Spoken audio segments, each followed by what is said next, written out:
Hi guys, welcome to Creek Chat with Venkatesh. Wonderful win for Team India in the Perth Test. మన greatest wins, greatest test match విక్టరీస్లో ఇది కూడా ఒకటిగా నిలిచిపోతుంది. దానికి నేను కారణాలు చెప్తాను, చాలా కారణాలు ఉన్నాయి. ఫస్ట్ అండ్ ఫార్మోస్ట్ ఏంటంటే ఈ సిరీస్కి ముందు మనం న్యూజిలాండ్ చేతిలో చిత్తుగా ఓడిపోయాం. 3-0 పరాభవం. ఏ రకంగా చూసిన మోస్ట్ హ్యూమిలియేటింగ్ డిఫీట్ అది. హోమ్ కండిషన్స్లో ఎవ్వరు ఊహించే పరిస్థితిలో మనం 3-0తో ఓడిపోవడం, దాంతో మన టీం మొరాల్ డౌన్ అండ్ అవుట్గా కనిపించింది. చాలా బిక్క చచ్చిపోయిన స్టేజ్లో మన టీం అక్కడికి వెళ్ళింది. ఎవ్వరికి నమ్మకం లేదు ఆస్ట్రేలియాలో మనం ఇలా కంబ్యాక్ అవుతామని ఎవ్వరు అనుకోలేదు. 5-0తో ఓడిపోతామేమో అని ఒక భయం, ఒక బెంగ అందరికీ కనిపించింది. నేను సిరీస్ స్టార్టింగ్లో కూడా చెప్పాను, ఎక్సైటింగ్గా ఉన్నాను బీజేటీ గురించి, కానీ లోపల ఎక్కడ కొంచెం గుబులు ఉందని కూడా చెప్పాను. అది ఒక రీజన్. రెండోది ఏంటంటే మనకి ఫస్ట్ టెస్ట్కి రోహిత్ అవైలబుల్ లేకపోవడం, తర్వాత గిల్కి ఇంజరీ, షమీ అవైలబిలిటీ లేకపోవడం, ఇవన్నీ చూస్తుంటే టీం స్ట్రాంగ్గా లేదు. దేవదత్ పడిక్కల్ని సడన్గా టీంలో చేర్చుకోవాల్సి వచ్చింది. సో నితీష్ కుమార్ రెడ్డి, హర్షిత్ రాణా లాంటి రూకీ ప్లేయర్స్, ఎలాంటి అనుభవం లేని వాళ్ళు, మన బౌలింగ్ అటాక్ చూసి చాలా ఇన్ఎక్స్పీరియన్స్డ్గా కనిపించింది. సో ఈ టీంతో ఎలా గెలుస్తామబ్బా అని అనుకున్నాం. అదొకట. తర్వాత మన సీనియర్స్ ఫామ్ క్వశ్చన్లో ఉంది. సరే రోహిత్ మ్యాచ్లో ఆడలేదు, కానీ విరాట్ కానీ అశ్విన్ జడేజా ఆడలేదు మ్యాచ్లో. కానీ మన సీనియర్స్ అందరూ ఆన్ ద వే అవుట్ ఉన్నారు. ట్రాన్సిషన్లో ఉన్నాం మన టెస్ట్ క్రికెట్లో, అందుకే ఇండియాలో కూడా ఓడిపోయాం. ఈ సీనియర్స్ ఫామ్ విషయం, వాళ్ళు టీంలో కొనసాగడం విషయంలో క్వశ్చన్ మార్క్స్ మనకి కనిపించింది. అన్నిటికంటే ముఖ్యంగా ఏంటంటే మనం ఎప్పుడైతే ఫస్ట్ ఇన్నింగ్స్లో టాస్ గెలిచి 150కి ఆల్అవుట్ అయ్యామో, 50 ఓవర్స్ కూడా ఆడలేదు. సో 50 ఓవర్స్ లోపలే మనం 150కి ఆల్అవుట్ అయిపోవడం ఏంటి? What is this? ఇది హోమ్లో ఏమో స్పిన్ ఆడలేము, ఇక్కడికి వస్తే ఏమో పేస్ వికెట్ని ఆడలేము. ఏంటి పరిస్థితి? ఇండియాకి టెస్ట్ మ్యాచ్లో పరిస్థితి అని అనుకున్నాం. తర్వాత అదే మ్యాచ్లో ఆ 10 నిమిషాల గ్యాప్ తర్వాత ఎప్పుడైతే ఇన్నింగ్ స్టార్ట్ అయిందో మళ్ళీ మనం రికవర్ అయ్యేది వేరే విషయం. సో అంత 150కి ఆల్అవుట్ అయ్యి మనం ఇక్కడికి వచ్చినప్పుడు దాని నుంచి కంబ్యాక్ అవ్వడం. ఇంకోటి ఏంటంటే పెర్త్లో వాళ్ళు చాలా స్పైసీ వికెట్ తయారు చేస్తున్నారని చెప్పి ముందు నుంచే మనకి వార్తలు వచ్చినాయి. చాలా పేస్ ఫ్రెండ్లీ వికెట్ అక్కడ వాకా స్టేడియంలో, అక్కడ గ్రాస్ని, అక్కడ మట్టిని తీసుకొచ్చి అలాంటి ఒక మంచి పేస్ ఫ్రెండ్లీ వికెట్ చేస్తున్నారని చెప్పి మనకి వార్తలు వచ్చినాయి. ఇవన్నీ చూస్తున్నా ఆస్ట్రేలియా సీనియర్స్ అందరూ కూడా, మాజీలందరూ కూడా మైండ్ గేమ్స్ ఎప్పుడు ఆడతారు కదా. ఇండియా చిత్తుగా ఓడిపోతుంది, ఇండియా మీద రకరకాల, అంటే మన మొరాల్ దెబ్బతీయడానికి వాళ్ళ ప్రయత్నాలు, వాళ్ళ మైండ్ గేమ్స్ కూడా స్టార్ట్ చేశారు. సో ఏ రకంగా చూసుకుని అన్ని ప్రతికూల పరిస్థితుల్ని ఎదుర్కొని without our regular captain Bumrah కెప్టెన్సీలో బ్రహ్మాండంగా గెలిచేసాం. 295 రన్స్ తేడాతో గెలిచాం. చిత్తుగా ఆస్ట్రేలియాని ఓడించాం. చిత్తుగా ఇంత హ్యూజ్ మార్జిన్తో ఆస్ట్రేలియాలో మనం ఎప్పుడు గెలవలేదు. ఎందుకంటే అక్కడ గెలవడమే కష్టం అనుకుంటే 295 రన్స్ హ్యూజ్ మార్జిన్తో ఎక్కడ మనకు 150కి ఆల్అవుట్ అయిన సందర్భంలో మనం కాస్త బ్యాక్ ఫుట్లో కనిపించాం. కానీ ఎప్పుడైతే మళ్ళీ మనం వికెట్లు తీసుకోవడం మొదలుపెట్టామో టెస్ట్ మ్యాచ్ టోటల్గా డామినేట్ చేసి మనం గెలిచాము. Wonderful win. తర్వాత సెకండ్ ఇన్నింగ్స్లో మన వాళ్ళు ఆడిన బ్యాటింగ్ చేసిన తీరు కూడా ఎప్పటికి గుర్తుండిపోతుంది. ఎందుకంటే సరే ఫస్ట్ ఇన్నింగ్స్లో మనకి లీడ్ వచ్చింది, ఒక 46 రన్స్ లీడ్ ఉంది, బాగానే ఉంది. కానీ సెకండ్ ఇన్నింగ్స్లో ఆ టఫ్ పిచ్ మీద ఎలా ఆడతారనుకుంటే the way Rahul and Jaiswal played, that was really wonderful. So ఎంత మంచి టాలెంట్ ఉంది ఇండియాలో మనకి. కొత్త కురాళ్ళు, జైస్వాల్ ఆల్రెడీ ప్రూవ్ చేస్తున్నాడు, బట్ ఇక్కడ అవుట్ సైడ్ ఇండియా కూడా ప్రూవ్ చేస్తున్నాడు. జైస్వాల్తో పాటు నితీష్ కుమార్ రెడ్డి, హర్షిత్ రాణా లాంటి కొత్త కురాళ్ళు డెబ్యూట్ మ్యాచ్లో ఎంత బాగా పర్ఫామ్ చేయడం. Washington Sundar, Devdutt Padikkal to an extent వాళ్ళు బ్రహ్మాండంగా ఆడారని చెప్పు, కానీ వాళ్ళు సెకండ్ ఇన్నింగ్స్లో వాళ్ళు బ్యాటింగ్ చేసిన తీరు. సో ఇవన్నీ కూడా మనకి చాలా భవిష్యత్తు మీద ఆశలు రేపే పరిస్థితి. సో ఇది అందుకనే వన్ ఆఫ్ ది గ్రేటెస్ట్ విన్స్గా గుర్తుండిపోతుంది. పర్టికులర్లీ మనం ఉన్న mood, the entire mood of cricket fans చాలా డౌన్గా ఉన్న టైంలో మనకి విజయం ఒక ఆక్సిజన్ లాగా పనిచేసిందని చెప్పాలి. న్యూజిలాండ్తో ఇప్పటికీ కూడా, ఎందుకంటే ఈ నవంబర్ నెల మనకు కొంచెం ఎందుకో, నవంబర్ 19th లాస్ట్ ఇయర్ తర్వాత నవంబర్ నెల అంటేనే మనకు కొంచెం ఈ నెల విషయంలో ఏదో కొద్దిగా ఇబ్బందికరంగా మనం మారిన పరిస్థితి. కానీ this November is a month to remember. ఇప్పుడు ఈ విజయం తర్వాత ఖచ్చితంగా మనం బ్రహ్మాండంగా బౌన్స్ బ్యాక్ అయ్యాం. So that is the beauty of this win. And దీనికి కారణం ఎవరు? రైట్లీ బుమ్రాకి man of the match award ఇచ్చారు. ఎందుకంటే మామూలుగా ఇలాంటి మ్యాచ్లో ఏ మ్యాచ్లో బ్యాట్స్మెన్కి ఇస్తారు. అందుకంటే హైయెస్ట్ స్కోర్ చేసిన 161 చేసిన జైస్వాల్కి ఇచ్చుండేవారు man of the match. But match మలుపు తిరిగింది ఇండియా వైపు. ఇండియా మ్యాచ్లో మళ్ళీ కంబ్యాక్ కాగలిగిందంటే that is because of Bumrah. First ఇన్నింగ్స్లో అతను వేసిన స్పెల్లో ఆ 3 వికెట్లు తీయడం, ఇంకో క్యాచ్ డ్రాప్ కాకపోతే 4వ వికెట్ కూడా వచ్చింది.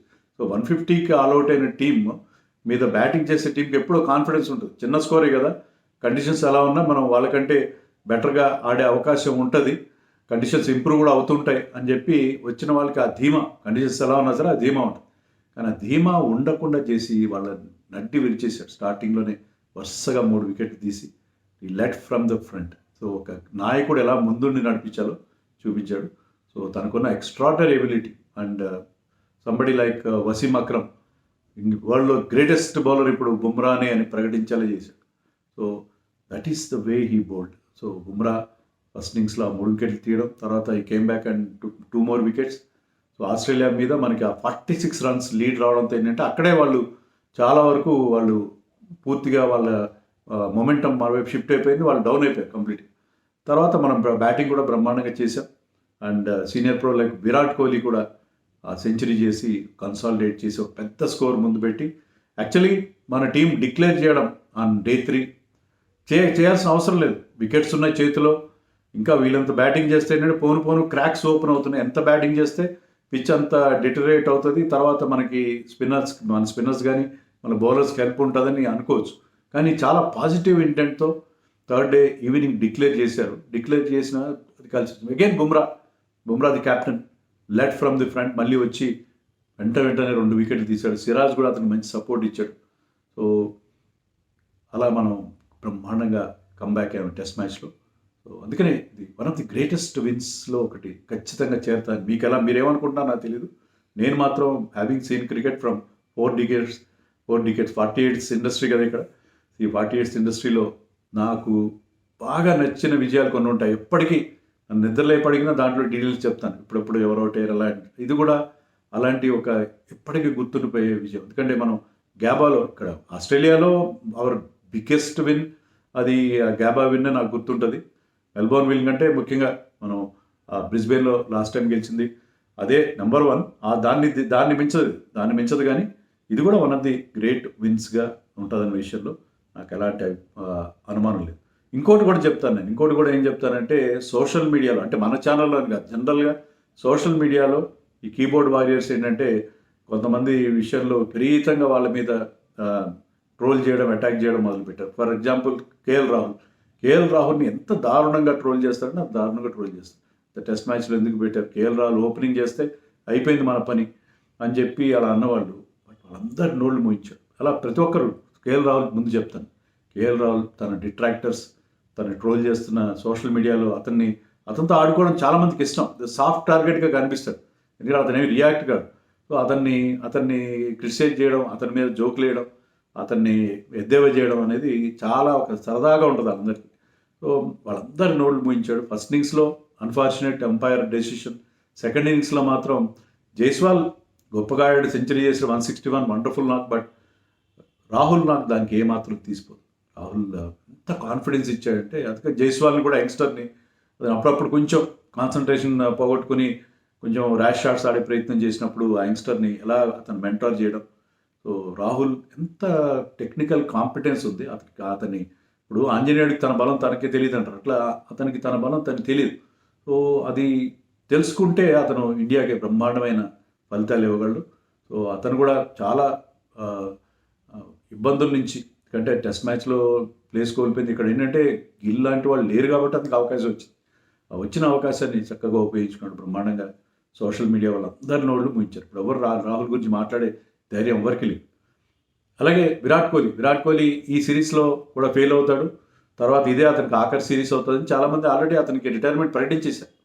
సో విరాట్ కోహ్లీ నేను వేరే ఛానల్స్ వాళ్ళు అడిగినా చెప్తున్నానంటే Virat Kohli is having problem with స్పిన్తో ప్రాబ్లం. విరాట్ కోహ్లీ కాదు, ఇండియన్ బ్యాట్స్మెన్ అందరికీ ఉంది ప్రస్తుతం. ఇప్పుడు మనం హోమ్లో కంటే బయట బాగా ఆడుతున్నాం, బయట టెస్టులు బాగా ఆడుతున్నాం, పేసీ వికెట్స్ మీద బాగా ఆడుతున్నాం, స్పిన్ వికెట్స్ మీద మనం దెబ్బతింటున్నాం. So Virat Kohli is having problems with spin bowling, అది పక్కా, దాంట్లో డౌటే లేదు. దాన్ని అతను ఓవర్కమ్ కావాలి. బట్ ఆస్ట్రేలియా కండిషన్స్లో కానీ సెనా కంట్రీస్లో Virat Kohli is our number 1 batsmen. మన ఖచ్చితంగా అతనే మన ఆదుకునే బ్యాట్స్మెన్. సో విరాట్ కోహ్లీ కూడా అందరి నోళ్ళు మూయించేశారు. విరాట్ కోహ్లీ కెరీర్ అయిపోయింది. ఈ సిరీస్ తర్వాత విరాట్ కోహ్లీ రోహిత్ ఇద్దరు రిటైర్ అయిపోతారు. నాకు విడిగా ఫోన్లు చేసేవారు కూడా అడుగుతారు, ఇదే కదా వీళ్ళిద్దరికి లాస్ట్ సిరీస్, తర్వాత మనం కొత్త వాళ్ళు వెతుక్కోవాలి కదా అంటే. నేను ఏం చెప్తానంటే ఇది కాదు, ఇక్కడ ఫెయిలియర్ అనుకుందాం మనం, పూర్తిగా ఫెయిల్ అయినా కూడా నెక్స్ట్ ఇంగ్లాండ్ వెళ్తున్నాం మనం. ఇంగ్లాండ్లో కూడా వాళ్ళ ఎక్స్పీరియన్స్ మనకు అవసరం. ఇంగ్లాండ్ టూర్లో ఇక్కడ 2 చోట్ల ఫెయిల్ అయితే నేను కూడా మీతో పాటు చేరుతాను. మీతో పాటు చేరి వీళ్ళిద్దరిని ఇంటికి పంపించేయండి. ఇంకా 10 టెస్ట్ మ్యాచ్లో వరుసగా ఫెయిల్ అయ్యారు, సెనా కంట్రీస్లో ఫెయిల్ అయ్యారు, ఇండియాలో ఫెయిల్ అవుతున్నారు అని చెప్పారు. సో నాకు I had full confidence Virat Kohli comeback అవుతారు, రోహిత్ కంబ్యాక్ అవుతారు.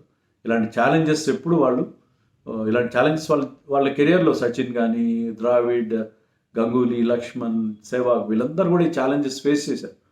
వాళ్ళకి డిప్ ఇన్ ద ఫామ్ ఉంటుంది, ఫామ్ కోల్పోతారు. మళ్ళీ ఎవరికి ఎగుడు దిగుడు కెరియర్లో అందరికీ ఉంటాయి. సినిమాల్లో హీరోలకు ఉంటాయి, సినిమాల్లో వరుసగా ఫ్లాప్స్ ఉంటాయి, మళ్ళీ they comeback.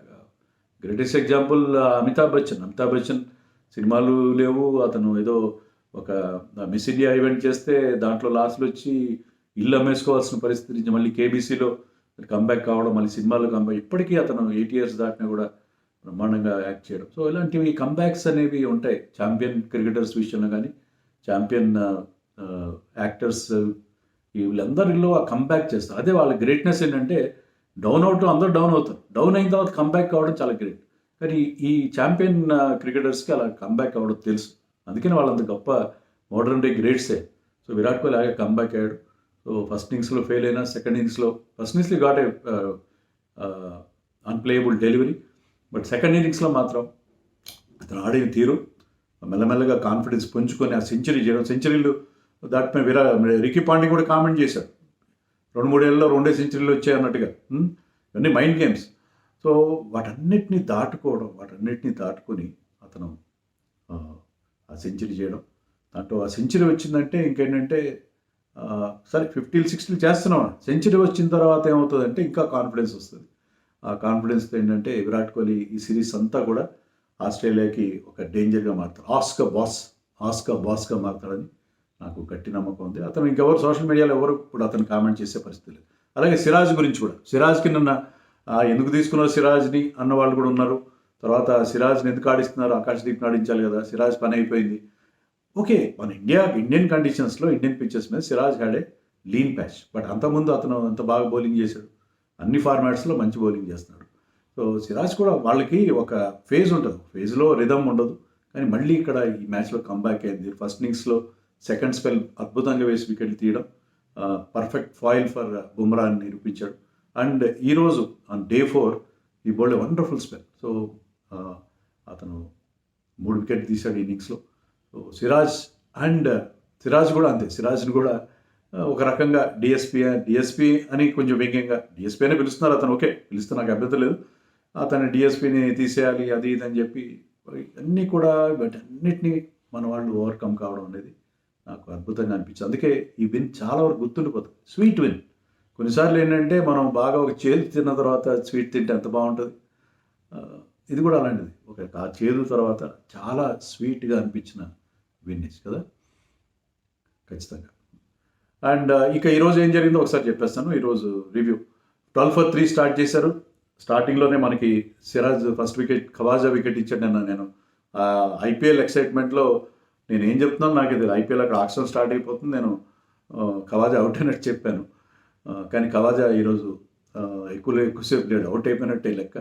So 12 for 3 start అయ్యి అది 17 for 4 అయిపోయారు. తర్వాత ఈరోజు partnership between Travis Head and Steve Smith, ఒక half century partnership. Steve Smith కష్టపడి ఏదో ఆడుతున్నాడు, బాగానే దెబ్బలు తగులుతూనే ఆడుతున్నాడు స్టీవ్ స్మిత్. అంత ఎఫెక్టివ్గా ఫామ్లో లేడు, అతను కూడా ఫామ్లో లేడు. నేను అదే చెప్తే మీరు ఆస్ట్రేలియాకి అన్ని సమస్యలు ఉన్నంటే ఏం లేదు, వాళ్ళు మన చిత్తుగా ఓడిస్తారని అన్నారు. బట్ వాళ్ళకి ప్రాబ్లమ్స్ ఉన్నాయి. వార్నర్ రిటైర్మెంట్ ఏంటి, క్యామరన్ గ్రీన్ ఇంజరీ ఏంటి, తర్వాత వాళ్ళు మార్చి తర్వాత చాలా రోజుల నుంచి టెస్ట్ మ్యాచ్లు ఆడట్లేదు. ఈవెన్ వాళ్ళ పేస్ బౌలింగ్ అటాక్లో అంత ఎక్స్పీరియన్స్ ఉన్నా కూడా దాంట్లో ఎనర్జీ లేదు, ఎందుకంటే వాళ్ళు ఏజ్ పెరిగిపోయింది వాళ్ళకి.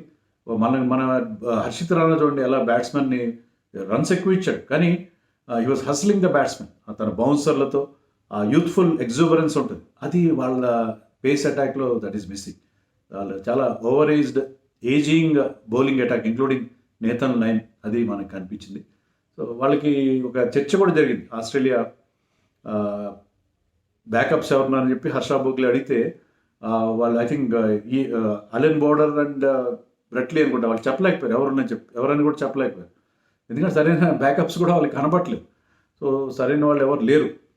సో వాళ్ళకి they have got their own set of problem. So Steve Smith ఫామ్లో లేడు, అతను అవుట్ అయ్యాడు.